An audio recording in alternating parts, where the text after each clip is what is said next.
নারীরা রুকু থেকে দাঁড়িয়ে সিজদায় যাওয়ার পূর্বে দুই হাঁটু দুই হাত দ্বারা বসে পরে সিজদায় যায়, তাতে কি নারীদের সিজদায় যাওয়া পুরুষের ন্যায় হচ্ছে না?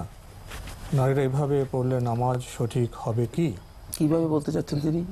জি, যখন কোনো নারী সিজদায় যাওয়ার আগে সিজদায় যাওয়ার আগে তো আপনার কারো হাত আগে যায়, কারো হাঁটু আগে যায়, জি, এইভাবে তিনি হাত আগে দিচ্ছেন না হাঁটু আগে দিচ্ছেন সেটা কিছু উল্লেখ করেন দুই না। হাঁটু ও দুই হাত দ্বারা বসে পড়ে, উনি দুটো একসাথে বলছেন। তাহলে তিনি বসে যান, হ্যাঁ, না তিনি সিজদা যাচ্ছেন না। দ্বারা বসে পরে সিজদায় যান, মানে উনি বসে বলতে আসলে অবস্থানটা বোঝাচ্ছেন। না উনি ওটা এভাবে তো বসা অবস্থান- যাবে না। আমি ডিটেল আপনার যেটা ভাষাগত সমস্যাটা তো আছে কিছু, জি জি যেটা বাস্তবটা এরকম হলো, যখন একটা নারী উনি সিজদায় যাওয়ার আগে দুইটা হাত ওনার যদি থাকে, হাঁটু যদি থাকে, বসতে পারছেন না, উনি একটা অবস্থান নিচ্ছেন, সে অবস্থানটা স্পষ্ট আমাদের কাছে।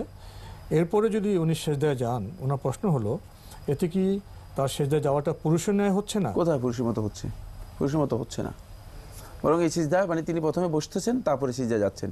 সিজদায় বসার কোনো অপশান নেই, সিজদার মধ্যে বসার কোনো অপশান নেই, সুতরাং এটা পুরুষের মতো হচ্ছে না, এক নম্বর কথা। দ্বিতীয় নম্বর কথা হচ্ছে মানে নারীদের সিজদা এবং পুরুষের সিজদার মধ্যে রাসূলুল্লাহ সাল্লাল্লাহু আলাইহি ওয়াসাল্লাম হাদিসের মধ্যে কোনো পার্থক্য করেন নাই।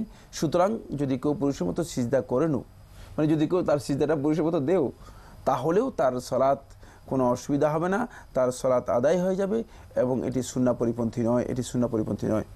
আমার মনে হয় এর অতিরিক্ত এই বিষয়ে মানে বিষয়টি স্পষ্ট। সেটা মূল কথা হলো, নারীর ওনার যে মূল বিষয়টা হলো জি, নারীর সিজদা কি পুরুষের মতো হয়ে যাচ্ছে না, হলে তো নামাজে কোনো সমস্যা না হচ্ছে না। নামাজে কোনো সমস্যা হচ্ছে না। জি, আগের অংশ তো উনি ভাষাগতভাবে বুঝাতে পারেননি, কারণ দুই হাত দুই হাঁটু দেওয়ার পর তার বসা বসে কিভাবে? জি, এটা মূল জিনিসটা ওনার ওইটাই, যে পুরুষের মতো হয়ে যাচ্ছে না, তো হয়ে গেলেও তো নারীর নামাজে কোনো ক্ষতি হচ্ছে না, ক্ষতি হচ্ছে না, জি। মূল বিষয়।